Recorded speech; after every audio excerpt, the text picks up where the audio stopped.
Well, the reviews wouldn't be very random if I did nothing but Transformers, would they? So once again, we are dipping into one of my favorite obscure Japanese toy lines, Webdiver, with this, Jaguaron, one of the very first in the line. And of course, any transforming toy line needs a car in its first wave. That's just the rule of things. Now, I have explained Webdiver in the past. I'll give you the shortest version I can here for those who are just hearing about it. Webdiver was supposed to be the line that replaced Transformers in Japan in the year 2001. It failed to catch on, and while it did have a spiritual successor the next year, it just never really took off, and Transformers came back in full force with Micron Legend, which over here was Armada.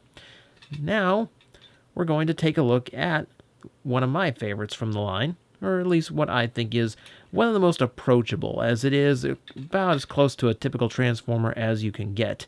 As you can see, Jaguaron is something of a Le Mans-style racer, with that dome top and sleek lines. No spoiler or anything, just pure speed. I like that design.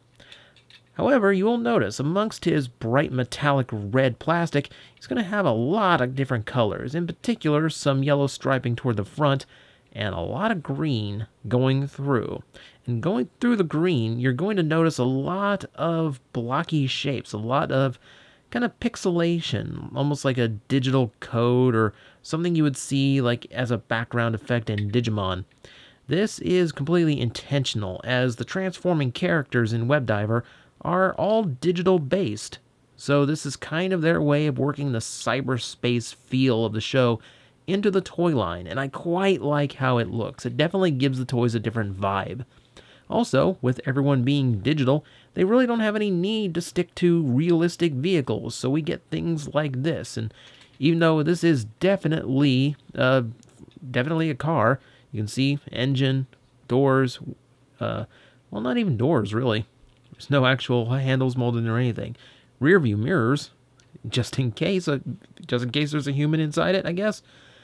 But you can see the cockpit doesn't have any kind of dashboard. They didn't bother with any kind of seats or anything like that. It's actually kind of a metallic silver, maybe a little bit bluish, but the blue might just be the translucent windshield. We're going to take a look later and find out. One thing that does surprise me, rubber wheels, and the rubber is completely fine on these. It's kind of surprising, as I know a lot of RID toys who have succumbed to the ravages of time when it comes to their rubber tires. And even newer lines like alternators had problems with their rubberized plastic. It really makes me wonder what this stuff is made of to not only be intact, but still squishy and completely viable as rubber. It's kind of weird that way. But for other details, you can see the top of the engine has a Webdiver emblem to it. I do like the look of that. It's in lieu of an Autobot or Decepticon symbol, and just before you ask, no, this toy line had no actual Decepticons. Pretty much everyone eventually turned into a good guy. Yeah, that's not suspicious. So we're going to take a look at the back. You can see big flames coming out the back. Nice shade of blue and yellow. Again, digital, so they don't have to stick to any kind of real-world look. And there is a little bit of an exhaust pipe effect molded into it as well. So, kind of counts as both exhaust and exhaust pipe. Toward the rear, a little bit more of the yellow to act as taillights. Not a whole lot in the way of bumpers and such, because I really don't think a digital car requires bumpers. I don't know. I don't know the information superhighway laws. I didn't cover that at the DMV. So we're going to get to transforming this guy, but first we're going to hit this white button at the top, which makes all of the engine section shoot forward, as well as bring up the windshield with a targeting reticle, which is quite the cool effect. And by the way, yes, the inside is painted silver. It's actually kind of a neat little trick there. So, of course, yeah, it's a hidden missile launcher gimmick, which, of course, these are the missiles stored in the back and plugged in like so. Simple as this. The launcher mechanism itself is toward the back here, and actually kind of neat with the targeting reticle. It's actually kind of accurate. So you do get a little bit of gimmick with that, and I do like the whole ejecting the weapon mode forward. Now, if I had Gradion here, I could demonstrate the attachment gimmick. Every Webdiver toy, in some way or another, could attach to Gradion. In this case, these two white pegs that you see would attach to his chest, and he'd basically be in this shape as a big missile launcher, with this section opened up in order to form a handle. You're going to see that when I transform it, don't worry. The idea was that with them plugged in, you can hit this button, which triggers an IR signal into Gradion, and if you happen to be playing the video game built into Gradion, Jaguaron in this mode would actually appear as a power-up. That was the whole gimmick, was every figure was also some kind of weird, like, in a very pre-Skylanders way, affect the video game that's built into Gradion just by plugging it in and activating it. But it was super expensive at the time and never really took off. So that's the way it goes. It might work better these days now that I think of it. So yeah, let's get this guy transformed. And I'll show you what robot/beast mode of some kind. It's going to be hard to explain. That's kind of how the handle mode would have looked should I have attached Gradion. So just so you have a frame of reference.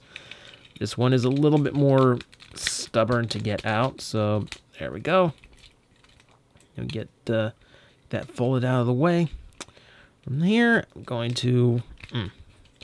This is kind of the part that gets me a little bit. So we're going to hinge all this forward so we can rotate all of this. And then the legs need to come out and straighten out like so. And the one's really stiff on me. There we go. Now form up the midsection. All this can fold in. Fold that in to make the pelvis. That has to connect in while all that kind of accordions together. That's our midsection. That rotated around. Let's get the shoulders in the proper positioning. Hang on. Come on out. There we go. Need to get that hand out so we actually have some kind of semblance of an arm. This can come out. I'll go ahead and rotate that down. That. Head on a double hinge folding up. And if I get his legs a little bit straight so he can stand up a little bit better, that is going to be our Jaguaron in robot mode. Or is it beast mode? It's kind of hard to tell on these. This one is definitely the most robotic of the basic figures in the line. But he's still very animalistic as well. I think this was intentional, so it feels like a transition between the Webdiver aesthetic and the Transformer aesthetic. Something to kind of get you eased into it a little bit. But you can definitely still see a lot of what made the Webdiver line stand out. We take a look at the head. It's very, very heavily painted, very ornate, very detailed. You can see it's very much a Jaguar head of some kind. It always made me wonder, could BotCon have actually asked for this mold from Takara to make some kind of really crazy version of Ravage, or even Tigatron probably would have worked. But you can see he still has a lot of that digital lines across him. He's using the same yellow to create a lot of the little trim to the helmet. His eyes are fully painted, nose are fully painted. He's got guy liner on too, which kind of makes his eyes pop out. And when the head is white, that's kind of necessary.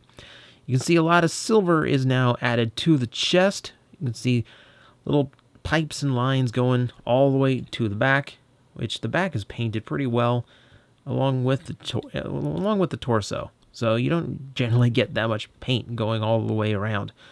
You see the yellow trimming around. You can see the sigil again in that translucent little window on his chest. It's very Battle Beast, isn't it? Now that I think of it, that's actually a fairly good homage to that, I would think.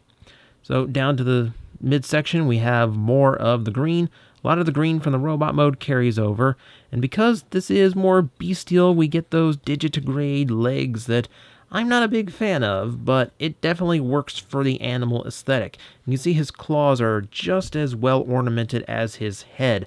These guys are very, very heavily painted in order to get their aesthetic across, and it's really neat to see.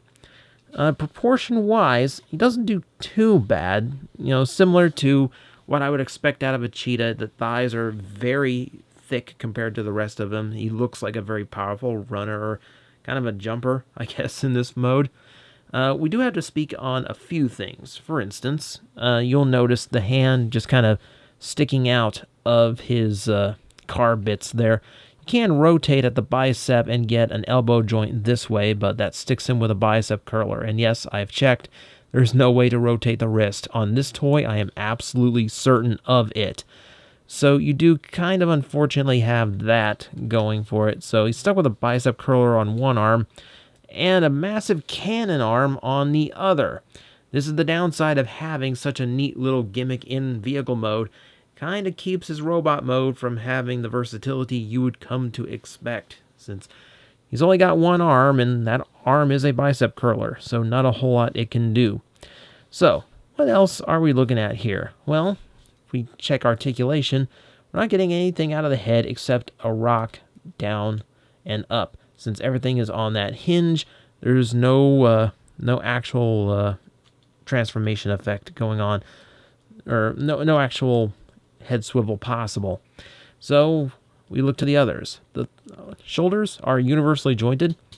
This kibble up here does kind of get in the way a little bit of some of the more extreme stuff, but for the most part, decent range, full rotation at both biceps. Well, I kind of lied. That bicep rotates, and then it rotates here at the elbow on the other arm, but they still produce the exact same effect, luckily. The left arm is the only one with an elbow bend, which you can see as such. You also get a little bit of a give this way and that way to adjust the angle of the forearm. And yeah, the wrist bends in and out, which is mostly just to expose the hand in robot mode. The thighs are left to kind of an old school forward and back only. This kind of confuses me. I don't really see any reason why this toy couldn't have had like universal thighs. That's probably one of the bigger downsides to this toy, and really keeps his articulation from shining, unfortunately. Everything else is pretty much in the hinges. The legs hinge at the knee, the hinge at what would be like the back ankle, and then the foot also hinges as well, to decent degrees. But without that outward thigh motion, he really does end up quite brickish. He also doesn't have a waist joint, so there's not a whole lot of posing for poor Jaguaron. He's kind of just a one-trick pony in that sense. He's one of those toys that suffers a little bit for his gimmick, but the rest of him, I'm not sure why he has to suffer. While he is a neat-looking toy, and I do like the transformation in the vehicle mode, I have no idea why his articulation was skimped on so much. It doesn't seem like anything undoable, and the previous toy line was car robots, which kind of excelled at giving its vehicular transformers great articulation. So that's a little bit unfortunate. I will show you that the button for the IR gimmick is still here, and if we press it now, the sigil will, the sigil will actually light up for us. That is to indicate that the IR signal is being sent, but it also illuminates, or attempts to illuminate anyway, that Webdiver sigil there on the chest. So you do get a little bit of electronic gimmick out of a deluxe-sized toy. That's extremely rare, so he does have that going for him. And I will say, at least the launcher looks really cool when you do plug in the flames. Like he's got a constant flamethrower thing going on. So that, my friends, is Webdiver Jaguaon. A name I'm probably butchering, but we're going with it. I do like him as an introduction to the idea of Webdiver, but he does have his downsides. He's limited to one arm. His articulation is really rather stunted for his generation. And, well, unfortunately, it's just not up to par with the Transformers that were released before him. Now, this was a completely different toy line, so those expectations are kind of unfair, but at the same time, it's the same designers, it's the same company. I knew what they were capable of, but I don't see it in the toy. I do like the figure. I do really like it for its unique look. I love the vehicle mode and the engine spring forward gimmick. That all works, and he does sacrifice for that in robot mode, but not to a terrible Armada hotshot level of sacrifice, so I could have dealt with it if it wasn't for the low articulation. That's really the biggest downside to the toy. It's really unfortunate because as a Jaguar, I'd really expect him to get into some crazy poses and be like ninja-like with his gigantic missile launchers. Okay, ninja-like with giant missile launchers doesn't make sense, but you get my point. I do wish the toy was just a little bit more fleshed out than it is.